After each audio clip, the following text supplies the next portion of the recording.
তিনি ছিলেন মধ্যম আকৃতির, তিনি না লম্বা, তিনি না খাটো, তিনি ছিলেন মাঝারি আকৃতির। তার চুলগুলো ছিল ঘাড় পর্যন্ত প্রলম্বিত।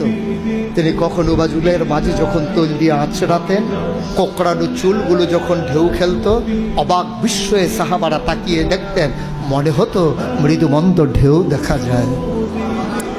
তার কপালটা ছিল চওড়া, কপালটা ছিল শুভ্র সাদা, তার চোখের ধনুকের মতো বাঁকা ছিল তার চোখের ভ্রু, আর চোখের পাতাগুলো ছিল গোলাপি রঙের, গোলাপ ফুটন্ত গোলাপের এক একটা গোলাপের পাপড়ির মতো।